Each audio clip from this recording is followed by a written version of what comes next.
pessoal, tudo bem com vocês? Professora Graciela, sou professora de Química e vou ajudar vocês com todos esses conteúdos aí, revisando os principais pontos para deixar vocês ainda mais próximos da aprovação na UTF-PR. O primeiro conteúdo que nós vamos ver é sobre os estados físicos da matéria, que são, nesse caso, aí, fundamentais. O primeiro é o estado sólido. Então, no sólido, todos os átomos, as partículas, elas estão unidas. Isso quer dizer que traz forma e volume constante. As forças de atração, elas são maiores do que a força de repulsão. Já no estado líquido, como nós podemos ver aqui, os átomos eles já estão mais afastados, mas não tanto quanto no estado gasoso. Isso faz com que o líquido, imagina uma água dentro de uma garrafinha, ela tenha a forma do recipiente, que nesse caso é a garrafinha, mas um volume constante, por exemplo, 100 ml, 200 ml. Já que as forças de atração e repulsão, nesse caso aqui, serão iguais. Para o estado gasoso, ele já é um estado caótico da matéria. Ele tem aí um potencial de expansão, um potencial de contração, assim como o ar é comprimido dentro de um pneu. Então, a forma e o volume eles são variáveis. E no estado gasoso nós também temos uma entropia, que é a desordem, maior do que nos outros estados. Já quando nós falamos em mudanças de estados físicos, não esqueçam dos nomezinhos. Do sólido para o líquido, fusão. Do líquido para o gasoso, o nome do processo é vaporização. Mas nós podemos ter ele de três maneiras, conforme a velocidade com que passa do líquido para o estado gasoso. Se for antes do ponto de ebulição, nós chamamos de evaporação, que é um processo natural. Já se for no ponto de ebulição, nós chamamos de ebulição. O nome já vai ajudar a lembrar. E se for uma passagem acima do ponto de ebulição, aí nós temos a calefação. E do estado sólido para o gasoso, nós temos a sublimação, como, por exemplo, sublimação da naftalina, do gelo seco, que é a molécula aí de CO2. Todos esses processos que eu falei são endotérmicos, absorvem calor do meio. Já a passagem do estado gasoso para o estado líquido podem ter dois nomes. Primeiro, liquefação. Liquefação é quando nós passamos do estado gasoso diretamente para o estado líquido, como gás de cozinha. GLP, gás liquefeito de petróleo. Então, ou seja, em temperatura ambiente, ele é um gás, mas ele é forçado a estar no estado líquido dentro do botijão. E quando nós tivermos alguma substância que em temperatura ambiente ela está no estado sólido ou líquido, por exemplo, água, álcool, acetona, vai fazer a condensação. Então, passa do estado de vapor para o estado líquido. Do líquido para o sólido, solidificação. E a volta aqui do gasoso para o sólido nós chamamos de sublimação inversa, ressublimação. E são processos, então, aí exotérmicos. Eles liberam calor por meio. É só pensar. Do sólido para o líquido, o gelo, quando vocês retiram do congelador, ele está absorvendo o calor do meio para passar para o estado líquido. Os fundamentos, uma coisa que aparece muito, não só para o vestibular, que estamos aí esperando da UTF, mas também para outros, que é sobre a densidade. Densidade é a massa sobre volume. Duas unidades importantes aqui nesse caso. Pode ser em grama por ml ou grama por centímetro cúbico. Lembrando que 1 ml equivale a 1 centímetro cúbico. E, pessoal, tomem cuidado para não cair em pegadinhas, como, por exemplo, 1 kg de ferro e 1 kg de madeira. Lembrando que é massa por volume, tá? Entre água e óleo, quem é mais denso? A água, pois ela fica embaixo. O óleo é menos denso, por isso que ele acaba ficando na parte de cima. Conceitos básicos também de fundamento. Substância simples é formada somente por um elemento químico. Aqui nós temos duas moléculas bem importantes. Nesse caso, nós temos a molécula de O2 e aqui nós temos a molécula de ozônio, O3. Já na substância composta, ela é formada por dois ou mais elementos diferentes. Nesse caso aqui nós temos a água, que é a molécula aí que acaba aparecendo muito, assim como nós temos a amônia. Então, duas moléculas aí muito cobradas. Lembrando, gente, nesse caso que o oxigênio, ele tem geometria linear, ozônio angular, assim como a água também angular, e a amônia tem a geometria piramidal. Um dos conceitos que o pessoal tem muito medo é da estequiometria, mas guarda aí esse resuminho que vocês vão se dar muito bem em estequiometria. Lembrando que a massa molar sempre vai estar relacionada com um mol. Em um mol, nós temos a constante de Avogadro. O que essa constante nos diz? Ela tem um valor específico e esse valor é de 6,02 vezes 10 a 23, ou seja, 602 sextilhões. Pode ser de átomos, moléculas, íons, fórmulas, elétrons.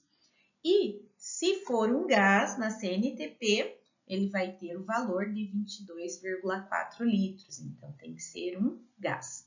Por exemplo, a massa molar do CO2. Cada carbono vale 12. E vocês não precisam decorar que esses dados já vêm na prova. E só tem um carbono, então aqui eu tenho 12. Mas cada oxigênio vale 16. 16 vezes 2, 32. Somando tudo, nós temos uma massa molar de 44 gramas. Mas pensem que 44 gramas na realidade, na nossa realidade, é, por exemplo, essa caneta que eu estou segurando aqui. Se a molécula de CO2 tivesse a massa de 44 gramas da nossa realidade, nós conseguiríamos ver o átomo. Então, por isso que nós relacionamos com o mol. Então, 44 gramas tem 1 mol. E o mol é a quantidade de matéria, ou seja, em 44 gramas nós temos 602 sextilhões de moléculas de CO2. E como o CO2 está no estado gasoso, eu também posso falar que 1 mol do gás carbônico tem 22,4 litros. Mas não esquece que é na CNTP, nas condições normais de temperatura e pressão. Já sobre reagente limitante em excesso, o que nós podemos observar? Para a reação da água, nós temos 2 gramas de hidrogênio, 16 de oxigênio e vamos formar 18 de água. Se eu coloco 1 grama a mais de hidrogênio, quer dizer que ele é meu excesso, ele vai sobrar. Então, aqui eu coloquei num carro e esse carro ele só comporta 4 rodas. Se eu comprar 5 rodas, não vai sobrar uma roda? Então, ou seja, o carro está limitando e as rodas estão em excesso. Já para a estrutura atômica, lembra o modelo atômico com o nome do cientista, Dalton, esfera maciça, homogênea, indivisível, indestrutível. Não posso, então, aí criar e também não posso destruir. Depois, Thomson, dá para a gente dizer que ele foi o pai do elétron. Ele descobriu a partícula negativa elétron e também falou sobre a divisibilidade agora do átomo. Rutherford fez o experimento, como é mostrado aqui para vocês. Ele bombardeou uma lâmina de ouro com o elemento químico polônio, que é emissor de partículas alfa. Com isso, ele conseguiu ter uma conclusão muito importante, que o núcleo é formado por prótons e na eletrosfera nós temos os elétrons. Para ajudar a completar isso, foi descoberto os nêutrons por James Chadwick. O James, ele percebeu que a massa não fechava só com a partícula próton. Não se esqueçam, gente, a massa está contida no núcleo do átomo. O Bohr, ele já então investigou aí que nós temos níveis ou camadas de energia que são quantificados. Então, é só lembrar aí, gente, o nome do modelo com o cientista. Dalton, bola de bilhar. Thomson, pudim de passas, uma esfera carregada positivamente com elétrons incrustados, que seriam as passas no pudim. O do Rutherford seria modelo sistema solar ou planetário. E para lembrar do sistema do Bohr, do modelo atômico do Bohr, lembra lá dos níveis de camadas ou energia. Se um elétron absorve energia e salta para um nível mais afastado, é chamado de quantum. Já se ele retorna a essa órbita de origem, ele libera essa energia na forma de luz, que é chamado sobre o fóton. Pessoal, estrutura atômica, Z quer dizer número atômico, é como se fosse o número de identidade de um átomo, tudo bem? É a quantidade de prótons. Por quê? Os prótons ficam lá protegidos no núcleo. No estado fundamental também é igual à quantidade de elétrons. A soma, como já falei para vocês da massa, é através dos prótons, que é o número atômico, mais o número de nêutrons. Duas representações podem aparecer para vocês. O A, que é a massa em cima, e o Z, que é o número atômico embaixo. Isótopos quer dizer o quê? Mesmo número de prótons, mesmo número atômico, que fica embaixo. Já isóbaros têm o mesmo número de massa. Isótonos, mesmo número de nêutrons. Professora, mas eu não estou conseguindo ver o número de nêutrons. Faz de uma maneira muito rápida. 28 menos 12, 16. 30 menos 14, 16. E por último, nós temos os isoeletrônicos.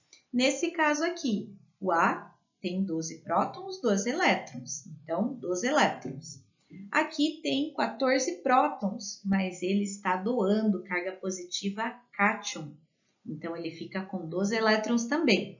E aqui, como ele está recebendo 2 elétrons, de 10 ele vai para 12, ou seja, eles têm o mesmo número de elétrons. Tabela periódica, gente, não esqueçam, são 18 famílias ou grupos e 7 períodos. E é muito importante nós vermos a tabela periódica dessa maneira que está aí no slide para vocês. O hidrogênio está aqui em verde, ele tem propriedades atípicas. Tudo que está em rosa são os metais, em azul os ametais e por último aqui em amarelo nós temos os gases nobres. Com a configuração eletrônica nós podemos saber o período que encontra esse átomo. Então aqui o número da frente é sempre as camadas. Se tem 2 níveis, quer dizer que está no segundo período, na camada L. Já que a camada de valência é a 4, então ele está no quarto período. Já para saber as famílias, fica fácil sabendo a quantidade de elétrons na camada de valência.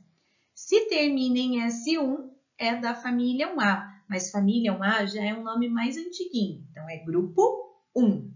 E aqui tem 7 elétrons na camada de valência, fica fácil descobrir ali que é da família 7A. Se tem 7 elétrons na camada de valência, vai terminar em P5. E todos que estão aqui nessa família terminam em P5.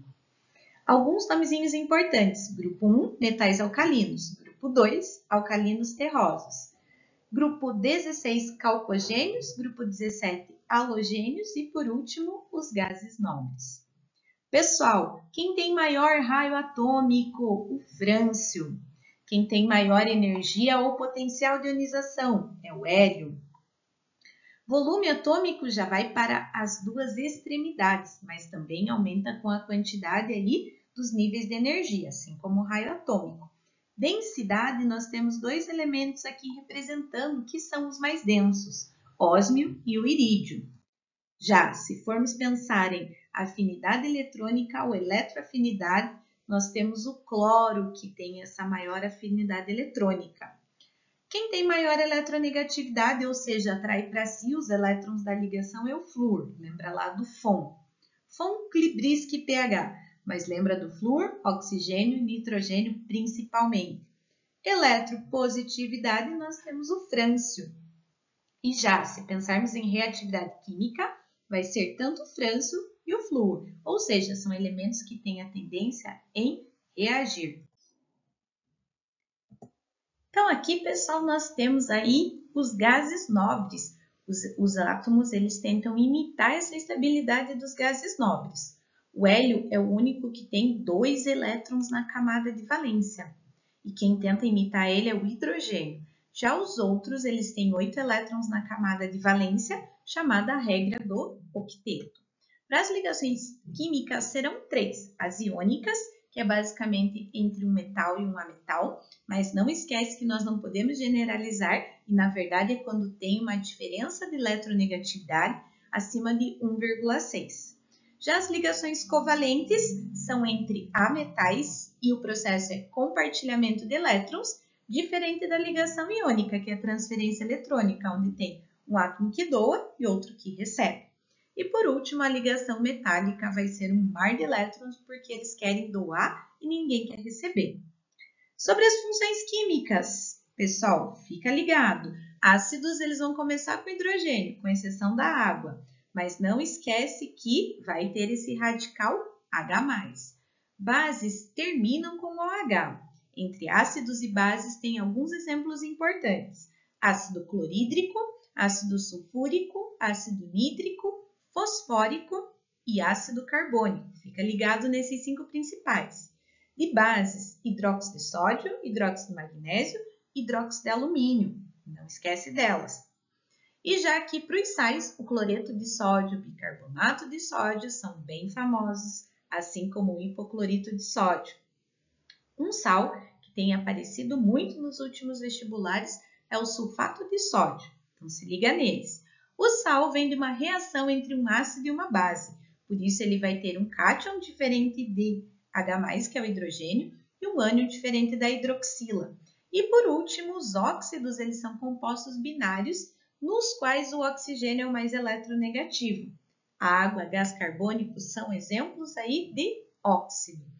O nome da água é monóxido de hidrogênio. Até a professora aqui quase errou. E já o dióxido de carbono, então gás carbono, dióxido de carbono.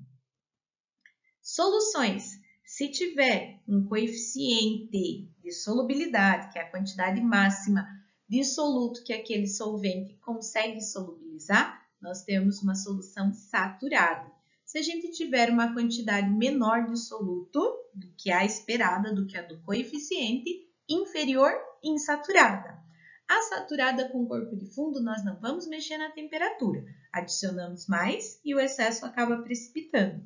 Já a supersaturada, ela vai ter um excesso de soluto. Então, aqui nós podemos pensar em um achocolatado. Fez como está lá na receitinha, saturado. Colocou pouco achocolatado e muito leite, insaturado. Colocou demais, saturada com corpo de fundo. Aqueceu, supersaturada. Toma cuidado com 2 fórmulas de concentração. Concentração comum, que é a massa do soluto, pelo volume da solução, então esse índice 1, quer dizer soluto, e a concentração em mol por litro, então o número de mols do soluto pelo volume da solução. Lembrando, pessoal, que número de mols aqui é a massa em gramas, a massa da nossa realidade, dividido pela massa molar, que como eu expliquei para vocês lá na parte da estequiometria. Volta lá que vocês vão ver como que funciona. E aqui, uma concentração que também é muito pedida é sobre a diluição. Sempre quando nós temos um suco lá concentrado e nós queremos diluir, nós acrescentamos água nesse processo. Então, o volume aumenta e a concentração diminui.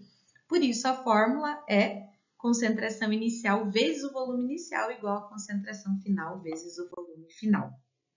Pessoal, aliando com as ligações químicas, nós temos as forças intermoleculares, que é força entre 2 ou mais moléculas.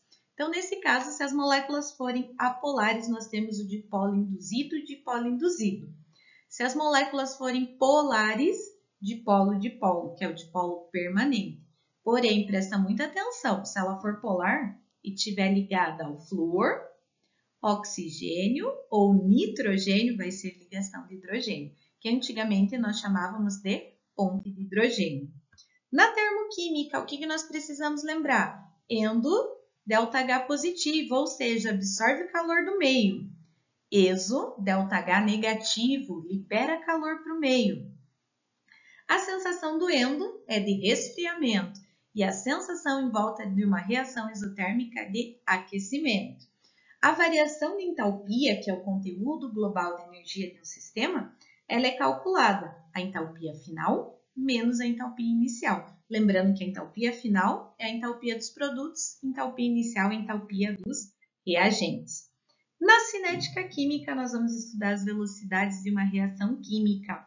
E velocidade é a variação, seja de concentração, massa, volume, número de mols, dividido pela variação do tempo, como eu estou mostrando aqui para vocês. Já a lei da velocidade vai ser uma constante e as concentrações dos reagentes elevados a um coeficiente estequiométrico, que nós podemos descobrir com os exercícios. Já, muito importante, se aumentar a temperatura, aumentar a pressão, aumentar a superfície de contato, aumentar a concentração, a velocidade da reação vai aumentar. Então, fica fácil. Tudo aumentando, a velocidade da reação aumenta. E se colocar um catalisador, também aumenta a velocidade da reação. O catalisador ele não é consumido, ele não muda o valor do ΔH e não muda o rendimento. Ele só faz com que a reação se processe mais rapidamente. Por que ele faz isso? Ele diminui a energia de ativação do sistema. E o que seria essa energia de ativação? É a energia mínima necessária para transformar os reagentes, então, aí em produtos.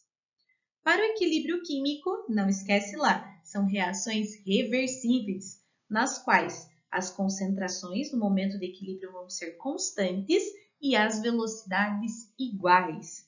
Lembrem lá, gente, no KC vai ser a concentração dos produtos, que estão aqui, elevado ao coeficiente estequiométrico. Nós vamos considerar como se a reação no equilíbrio fosse uma reação elementar, dividido pela concentração dos reagentes, elevado também aos coeficientes aqui estequiométricos. Lembrando, pessoal, no KC, os estados físicos que entram é aquoso e gasoso. E no KP, como é de pressão, só vai entrar, então, aí o estado gasoso. Sobre deslocamento de equilíbrio. Se eu adiciono o reagente ao produto, eu vou deslocar no sentido oposto. E o KC não altera. Pressão. Se eu aumento a pressão, desloco para o menor volume. Se eu diminuo a pressão, desloco para o maior volume. E o KC também não muda. Já a temperatura, se aumenta a temperatura, vai deslocar no sentido de absorver esse aumento, que é o lado endotérmico.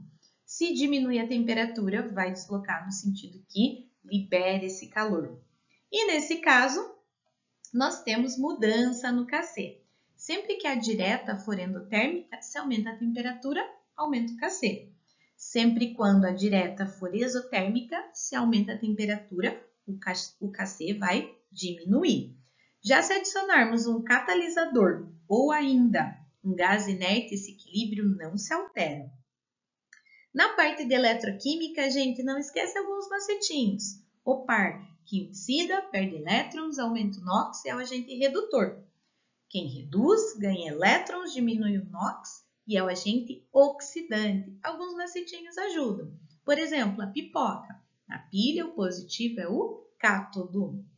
E também tem outro que nós conseguimos ali já resolver a questão do oxida e reduz, quem é o cátodo e quem é o ânodo, que é o CRAL. Cátodo reduz e ânodo oxida. E por último, nós temos a parte de orgânica. Então, aqui, pessoal, coloquei hidroxila ligada em carbono saturado, vai ser um álcool. Hidroxila ligada direto no núcleo benzênico, fenol. Hidroxila ligada em carbono com dupla, o nome já vai dizer, ende dupla, ol, então enol. Aldeído, carbonila na extremidade, cetona, carbonila entre dois carbonos. Éster vai ter o oxigênio entre uma carbonila e um carbono.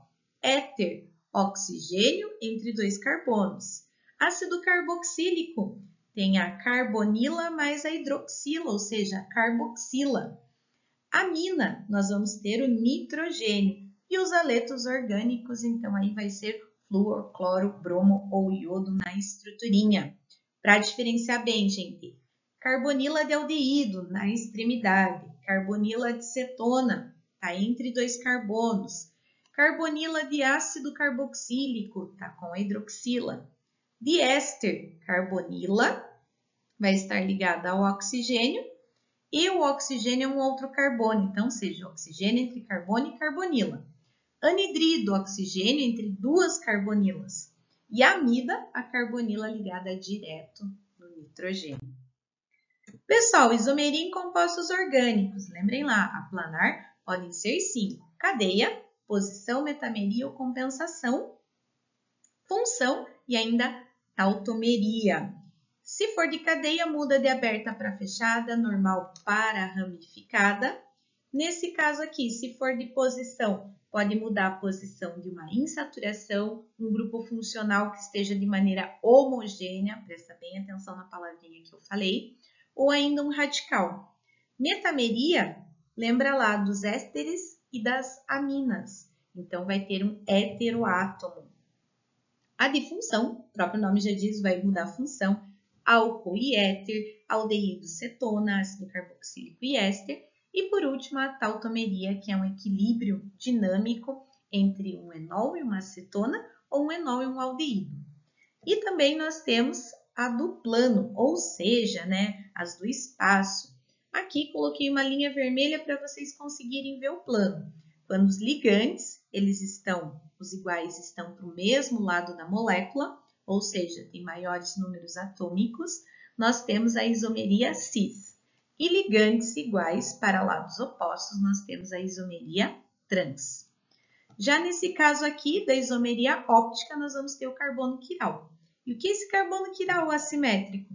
É um carbono que tem 4 ligantes diferentes. Então, aqui presta atenção, ó, hidroxila, que é diferente de um metil, diferente do hidrogênio e diferente do etil.